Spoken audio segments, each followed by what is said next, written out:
extremely arrogant.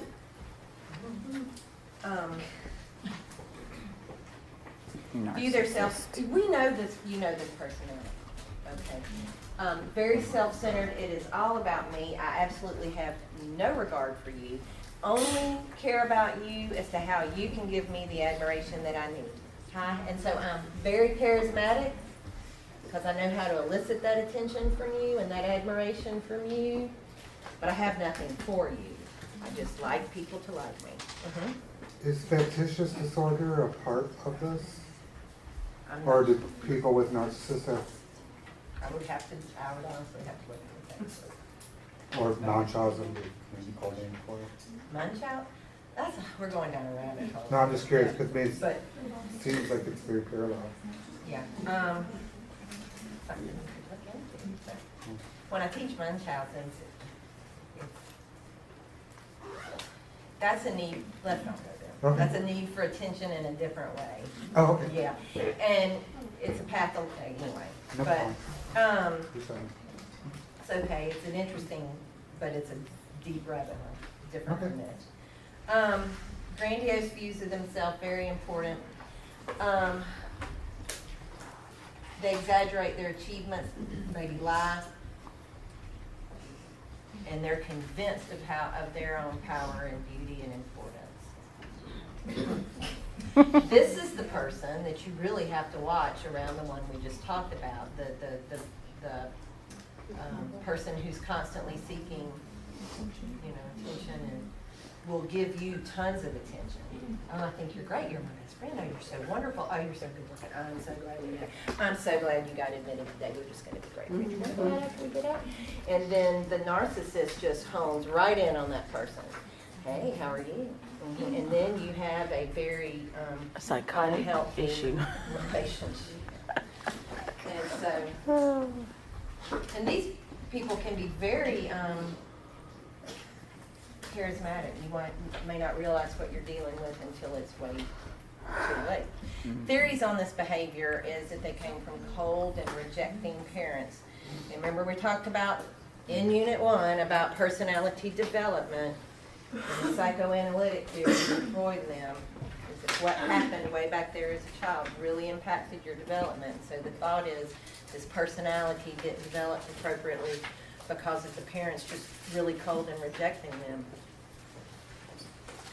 And the other thoughts are that this super image of myself that I'm presenting is just to cover up an extremely deep-seated lack of self-esteem.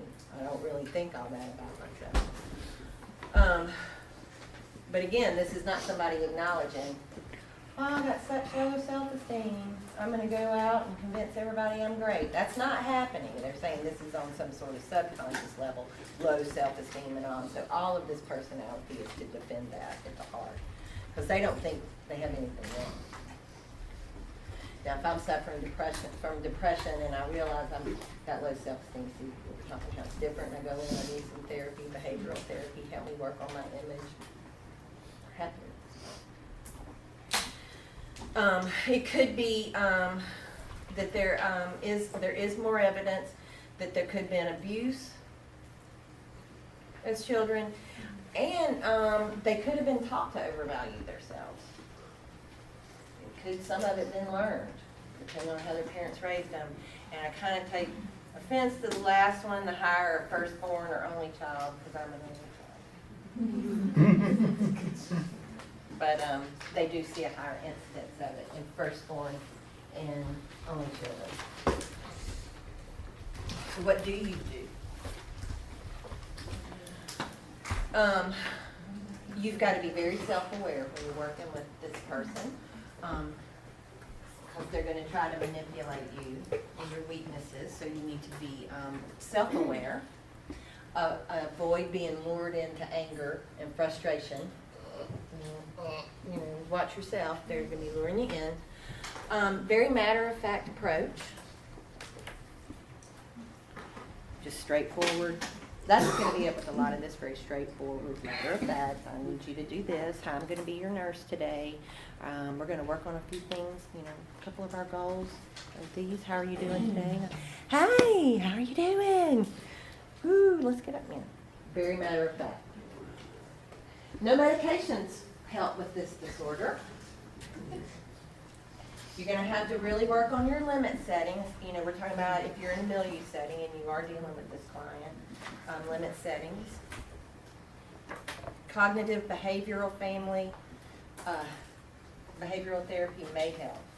If this is interfering with their activities of daily living and they're having problems, changing the way they think and their behaviors might help. If this has caused problems for them.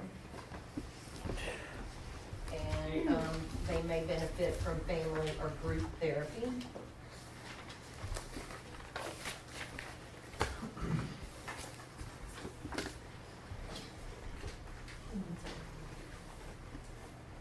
Now, avoidant is down in cluster C. Social phobia.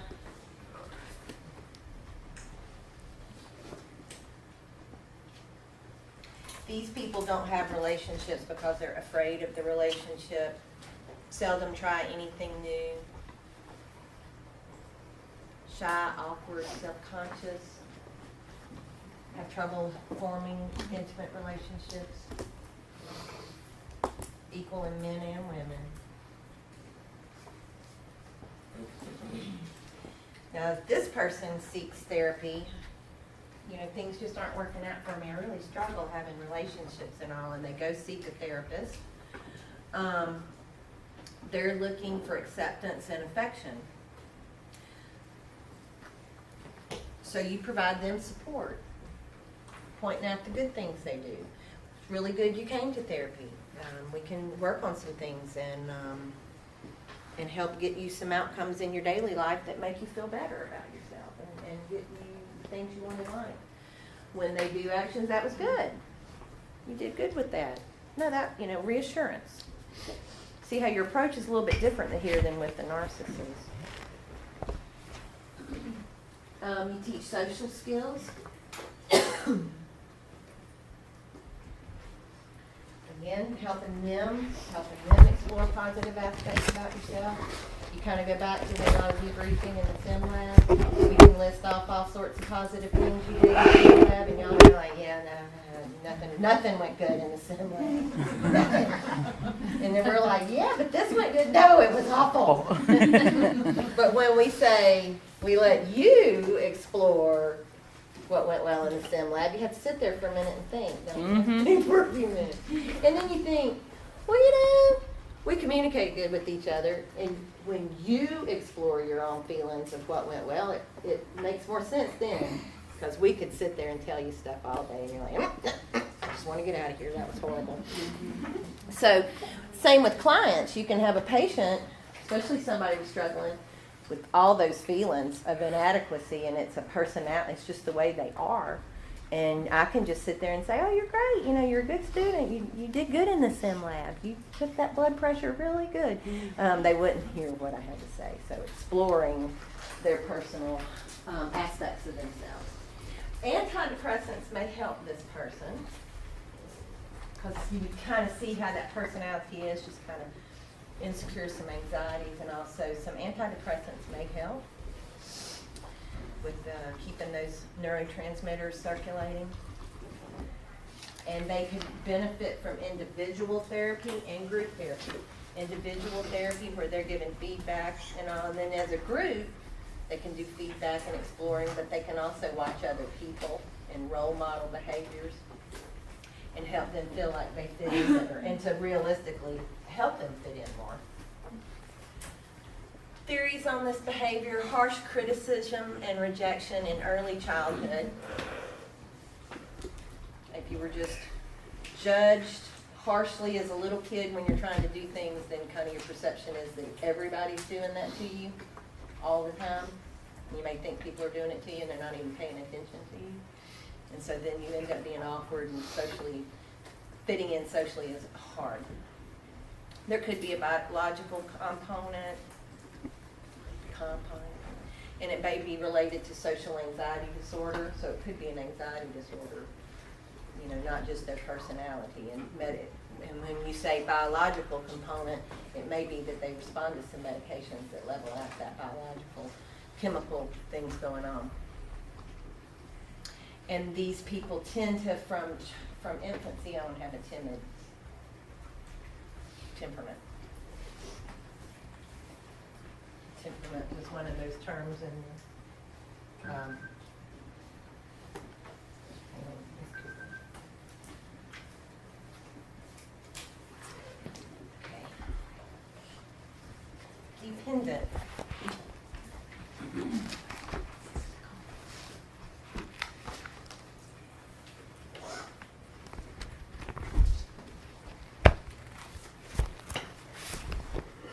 We know this person probably too.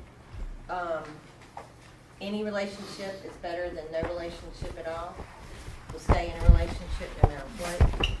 Can't make decisions, avoids conflict, unable to function without somebody there for them. They may be in an abusive relationship.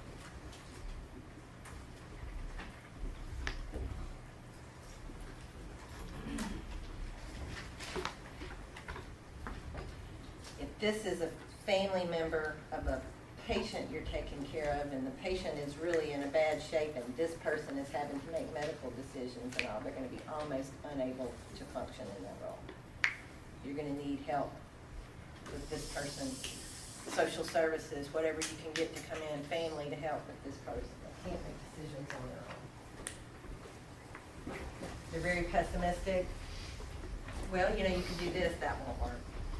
You could try this, Well, have you, no, that won't work either. Very pessimistic, very self-critical. Well, I did that one time and it didn't work. I don't think I can do that. Well, what if you try? No, I can't do that. Have you ever did that? I did one time and I made a mess out of it. It was just awful. I can't do things like that. I have to have my husband make decisions for me. He'll be here in a few minutes. We're gonna need your consent. Oh, I can't do that without him.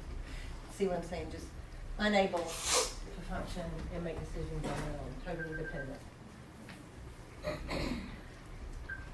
No specific meds really help, but some antidepressants and anti-anxiety drugs may. You can see that. Got these negative thought processes going on and kind of just depressed overall. These meds may help some. And then cognitive behavioral therapy again, learning to change how you think to impact your behavior. Well, let's work on those negative thoughts you have. Every time that you tell yourself, I can't do that, I want you to write it down. And try to think of a reason why maybe you can do that. Cognitive behavioral therapy. What you think, changing how you behave, may help with them.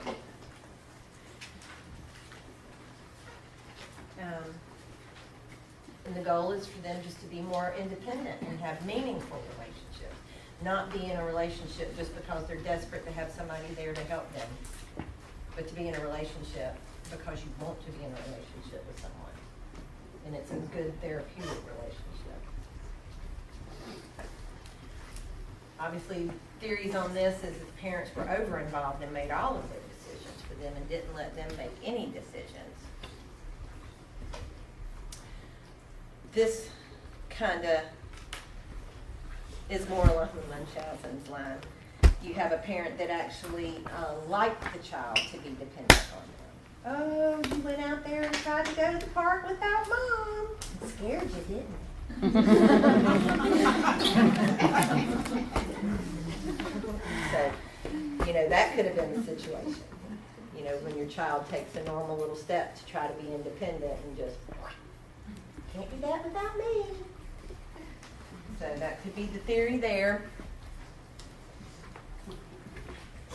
And then that dependent behavior was role modeled by the child. Obsessive compulsive personality disorder. Now, we're not talking about obsessive compulsive disorder, which is in the anxiety area. This is a personality disorder. If somebody's OCD and it's related to some anxiety and all, they're going to be kind of wanting to get some treatment because they know what's going on. Obsessive compulsive personality disorder really doesn't see a problem with their behavior. Remember, with personality disorders, they're rigid and controlling and stubborn. Just going to do it my way. We had this big, huge whiteboard that was such a HIPAA violation. I look back on it like 30 years ago, and you wrote all the patients on this big, huge whiteboard, so when you walked in the unit, you just saw everything, usually anyhow. But it was this very busy board, all the patients that were in the unit, how old they were, how many weeks, what was going on with them, meds, it just huge. And there, I literally worked with somebody that would come in and get report, go see her patients, and come out, write everything down that was on the board on a piece of paper, then erase it and clean it, and rewrite the whole board because it was messy, the handwriting wasn't neat, and it was in a lot of different colors, and they couldn't stand it. And I remember thinking, and their handwriting was just perfect. Yeah, and I don't know if y'all see my handwriting, it's so bad, and sometimes I still try to channel that thing. I can write these. So, and that behavior would kind of trickle into other things. You know, like if you happen to, their patient called on the call light and you went to go in and check on her. Wait, are you going in my room? Are you going in? Don't go in my room. No, I got it. Don't go in there. And it's like, well, I was just gonna, did you go in there? Did you touch my monitor? You know, I don't like you touching my monitor. She went in my room. Next time, just call me and I will go in the room. Well, doggone, I was just trying to help you. I was trying to help the patient. And there's literally some people like that, and, you know, and then the room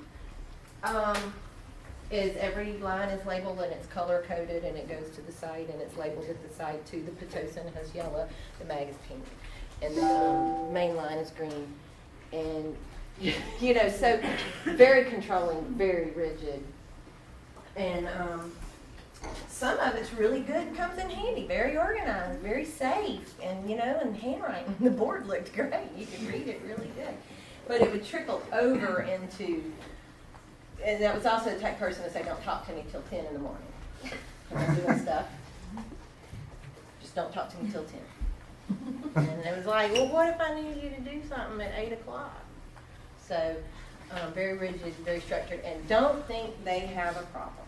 The problem is you. You just need to understand this is how I am. And she would say that. That's how I am. I know I get on your nerve, but this is how I am. I mean, it's me. You know, I gotta be me. I can't be fake. I'm gonna be me. And ask you to be fake. I just don't yell at me and they check on your patient. Well, I'm not gonna be fake. You know, what you get with me is what you see. What you see is what you get. All right. Always the right way. Over-reliance on rules and order, and often miss the big picture. Little expressed emotion, and their need to be perfect began in childhood with seeking parental approval. Go back to Freud. We didn't get real in depth into his developmental stages, but one of his stages was the anal regression. And they think that this over-focusing on detail and all was some sort of a problem during the toilet training years. Again, this is Freud's theory. Overly harsh, and the people became, you can imagine, trying to be potty trained, and if somebody's really harsh and judgmental on you, it could be kind of damaging. There's only so much you can do about it. I'm sorry, I don't have the control over that you thought I did. And Not so ready they for it think yet. that the anger and the control issues might have stemmed from that. Remember, all of these are theories. So interventions with this is to help them accept and tolerate a less than perfect work. Help them find ways to deal with less than perfection. And I do remember this one of these moments in nursing school, because when I remember them saying, well, what's the worst that could happen? And that's a good way to deal with your anxiety, or you're just so stressed out, and these people deal with that level of stress all the time. But you can ask yourself, well, what's the worst thing that can happen? Most of the time, it's nothing huge. And what you say, well, I could fail this test. Well, what do you do if you fail this test? Well, I'll do remediation and I'll study some more and I'll pass the next one. You know, what's the worst that could happen? Go ahead and get what the worst has happened out of the way. Come up with a plan on how to address it, and try to lower your anxiety level and be a little more less perfectionist. Okay, now antisocial personality disorder. We're back up into cluster B. I'm sorry they were out of order. These are the ones that end up in jail. These are the ones you may be taken care of on the mental health unit because they're brought in for other issues. These are typically called your psychopaths or your sociopaths. Absolutely no concern for and frequent violation of the law and other people. The key is they engage in illegal activities and they have no remorse. I asked my daughter one time, she never went to recess. She was chatty, and she had to sit by her teacher, and she wouldn't mind me telling the story. I asked her one day, I said, do you ever get tired of, like, missing recess? You know, I was just trying to, don't you get tired of that? And she went, and I always think of this, because she's not this, she's a good person, but she said, she was about 6, she went, no, it was worth it to do what I wanted to do.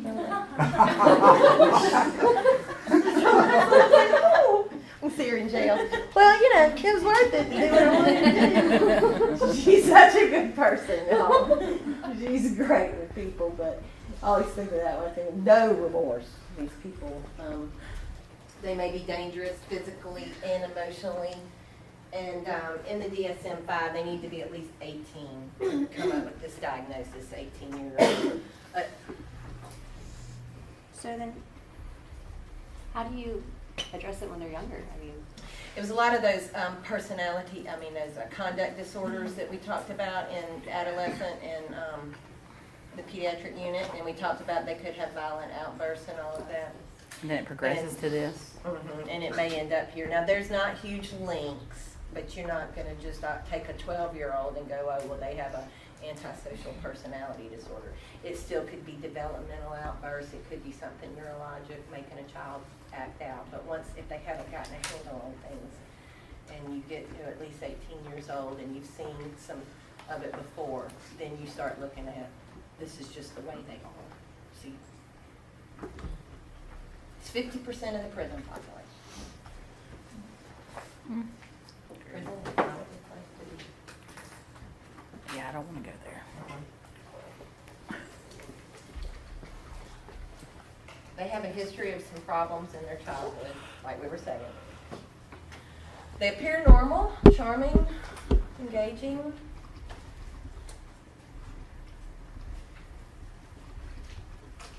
They just aren't going to express guilt. And usually what emotion you're seeing with them, they've picked for you to see. Sometimes you see us and we're upset and sad. That's because we're upset and sad. A lot of what you're seeing with them, they've chosen that emotion to display it for you because they think that's what they need to be doing. They lack insight, unable to delay gratification. If they want it, they need it now. Trouble keeping jobs, staying married. They may have aliases. They're cruel. So, even though it's called antisocial, they don't mind being around other people? They're going to do what they have to do to get what they want. So, they'll be out and about, walking around, kind of like sharks. That's really scary. And when you mean cruel, would they be cruel to like a significant other or things like that? They mean things. This could be the serial killer that puts people in the basement for a year and tortures them before he kills them. Okay. This hurts animals. John Wayne 1%. Gacy did some crap. General, so at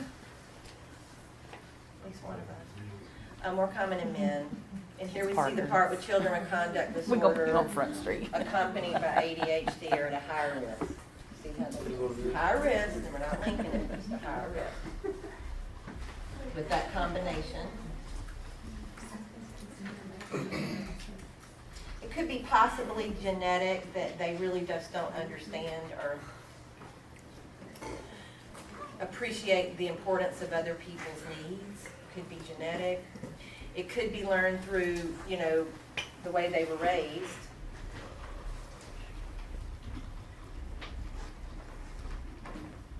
Could be from an absence of parental love, lack of basic trust, and there is a biologic component, an alteration in their serotonin transmission. So their feel-good neurotransmitter passageway is altered. Maybe what makes them feel good doesn't make everybody else feel good.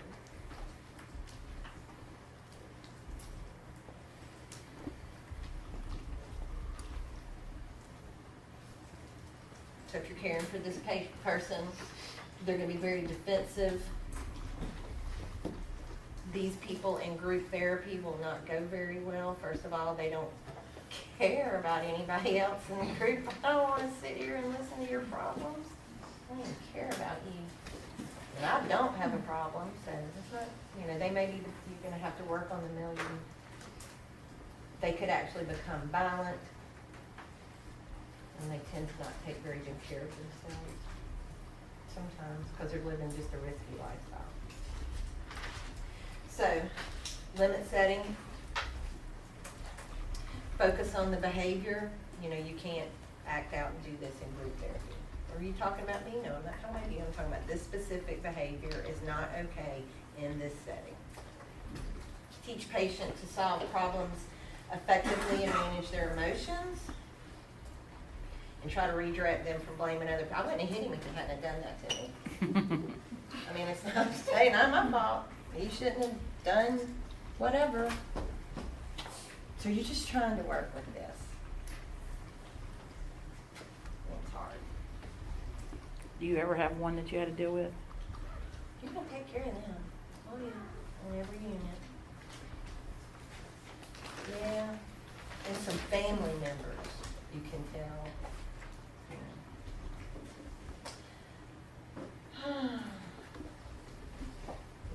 No treatment seems to be effective. 25% of them will try to get treatment, but nothing seems to be effective.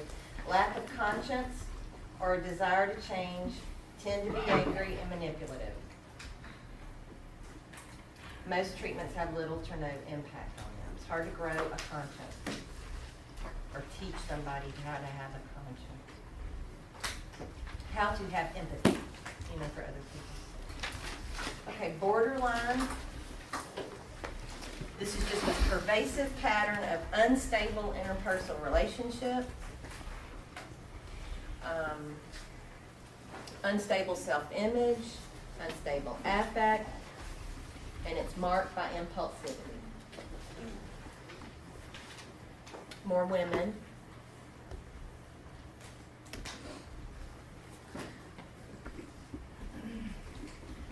These clients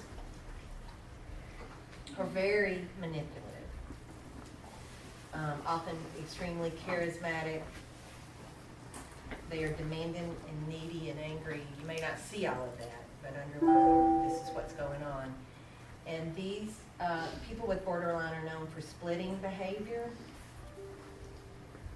Very, labile is the word for them, changes in their emotions, just back and forth. They're real frustrating to work with.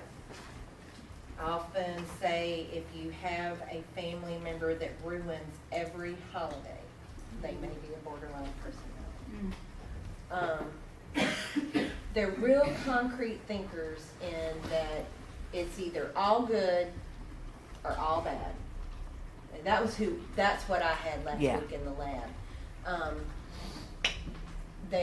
A lot of it is from a deep-seated trauma that may have happened to them as children, and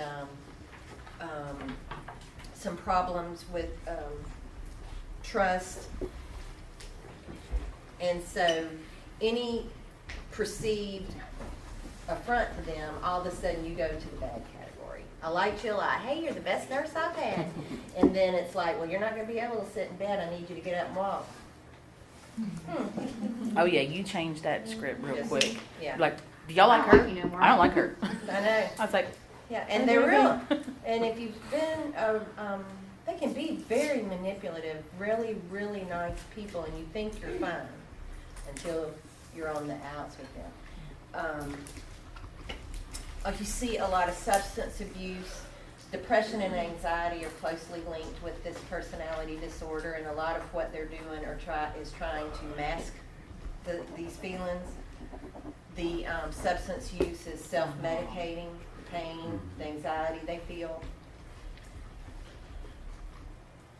They are at risk for suicide because of the impulsivity, especially when they're younger. And it kind of lessens as they get older, but they can these are also the ones that may act out and just do some sort of, say they acting out saying they're gonna commit suicide, but they really don't have a plan, don't have the ideation, it's just attention seeking. So you, again, very frustrating to work with. And they may self-mutilate, cutting, burning themselves. Are they dismissive people? Like if you try to love them or tell them you love them, they're like, no. It just depends. If you may be the best thing ever. I met this guy last week. He's the best thing ever. We're so in love. We're getting married. He may be the best thing ever, because you're all in or all out, but then once something goes wrong with them, then they're over. Staff, family problems are common. And that was a history with my patient. A lot of alcoholism, maybe sexual abuse went on in the family. They have intense feelings of loneliness. A lot of them are very intelligent. They're just bored and looking for something to do. Labile mood, and a fear of abandonment by others. Their judgment is poor, so you really have to take care of this client. Even though as frustrating as they are, they may have come in your unit from a suicide attempt or an arrest or like a public drunkenness. It's just various things they may have, and you may have them in your unit on med surg a lot, for various problems. They oftentimes have an arrest record because of the poor impulse control and shoplifting.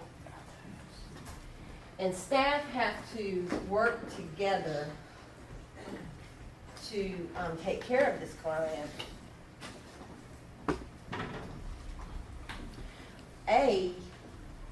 As a nurse, you have to make sure you're listening to what they're saying and you're assessing appropriately.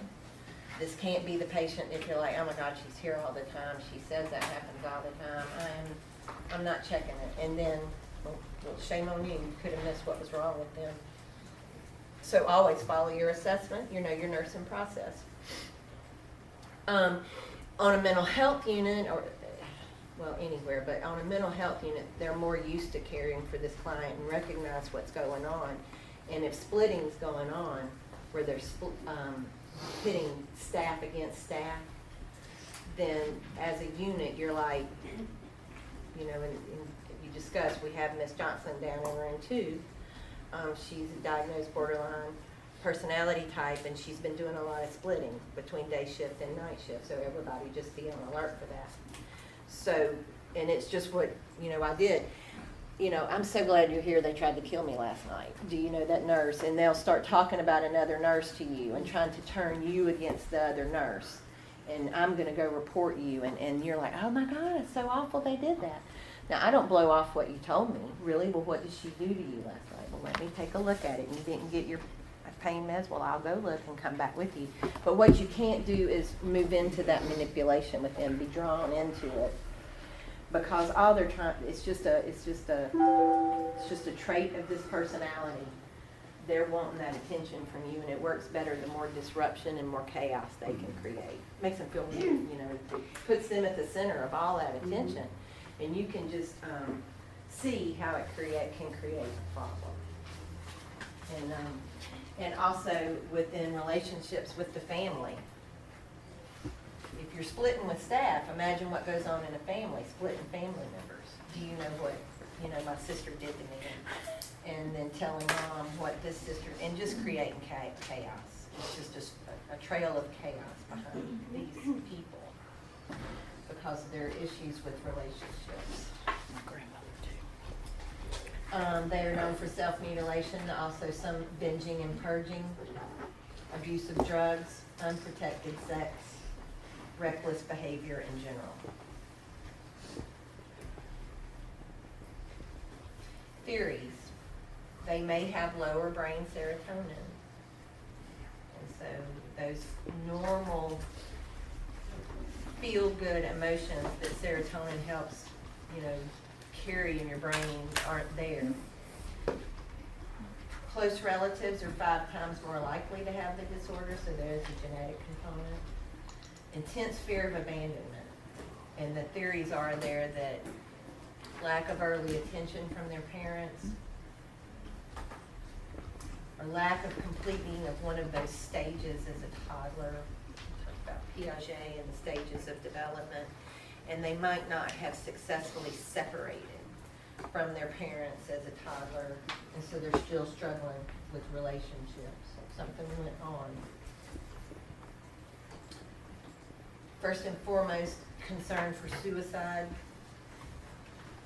Certainly not the patient that says, I'm gonna go kill myself, and you don't listen, and then they go kill themselves. Very impulsive. Risk for self-directed violence. You help them with coping skills, impaired social interaction, and disturbed social identity.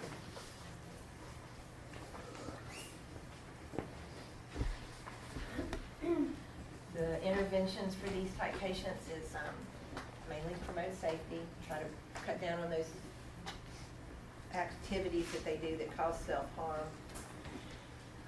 Your goal, if you can, is to keep that hospital stay short.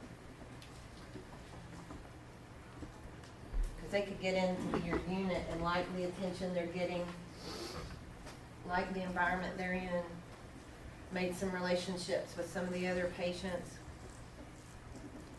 Just be real dependent on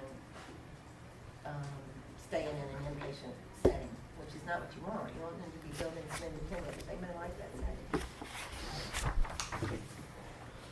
You got to establish your boundaries with this. Remember how we talked about ethics and boundaries with staff and patients? This is a very manipulative person that could have your staff member wanting to go out and meet up with them as soon as they're discharged. Want to be friends, want to go out on a date, so you have to maintain those boundaries.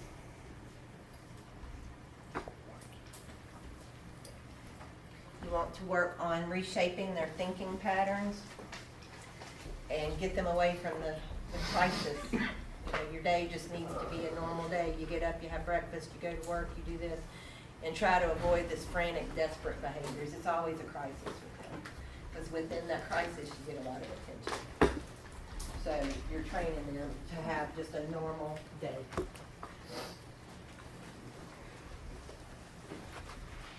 There are no approved medications for borderline.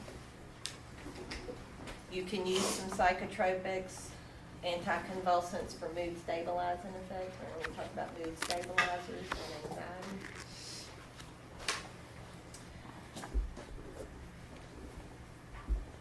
There is a high risk for suicide with this client, so having meds on an outpatient basis, having a whole lot of medications that they could overdose on is somewhat controversial.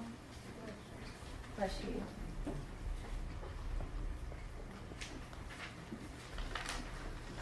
There's some real good videos on YouTube of people that have borderline personality, and it's interesting because they said they have it and they are willing to talk about having this disorder, where we talk about, with personality disorders, a lot of people don't even understand they have a problem.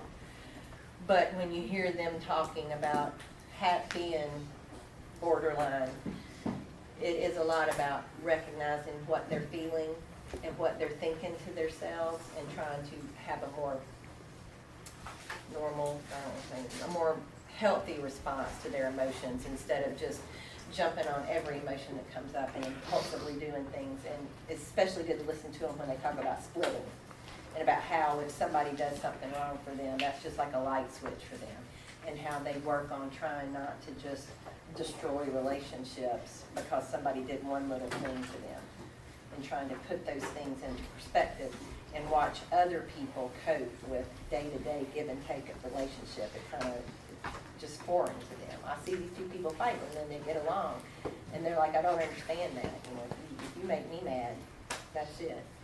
So those are some of your key goals in helping them have a more safe and healthy lifestyle is to work on their feelings and how they respond impulsively. And there are some good videos, y'all can link them in here too. Some helpful hints, real important for working with patients.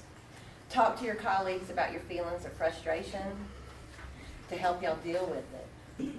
I remember one time we did have, she had a borderline, but it was in another unit, and we were in the break room. It was like 2 or 3 nurses just discussing it, you know, what was going on, what the patient had done, and it was frustrating. We weren't being ugly, but it was just like, well, what did she do to you when she did this? And we're talking about, and a tech or somebody walked in and said, I can't believe y'all are, you know, talking about this patient. And we had to explain, this is every 2 or 3 days we're dealing with this. We're just kind of trying to talk. You literally almost have to have a game plan to deal with someone that's just disruptive, when they're really disruptive. But clear, frequent communication with other healthcare providers. You know, hey, I know you took care of Ms. Johnson yesterday. She mentioned something about this happened. And then you can just clearly say, yeah, well, let me tell you what happened. And we talk about it clearly, not any emotional. We just know what we're dealing with this client, and let's just make sure we're all staying on top of what's being said and done. And then she had some complaints of this. Well, we looked into it. We went ahead and checked her blood pressure and all, and so far it's okay. Whatever it is, just clear communication among the team. And don't take flattery personally. You got to be on your guard if they're just real. Oh my God, you're just the best nurse, and you know, thanks, you know. And then when they're harsh with you and they're really critical of you, don't take that personally. Just know what you're dealing with and understand where it's coming from. Set realistic goals for this person. And remember that if you're going to change this type of behavior, it's going to take a long time. So keep your expectations realistic.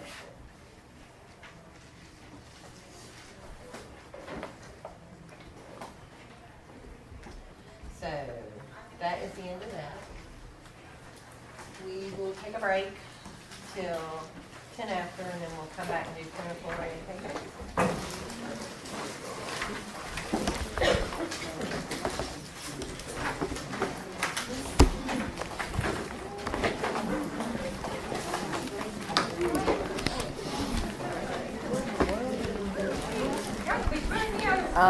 We can.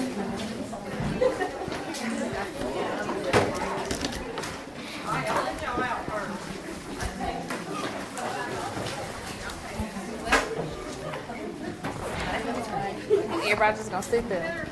She wouldn't let us.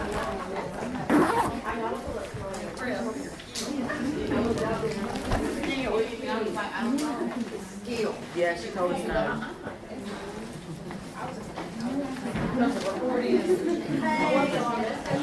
I'm not interrupting my education authority.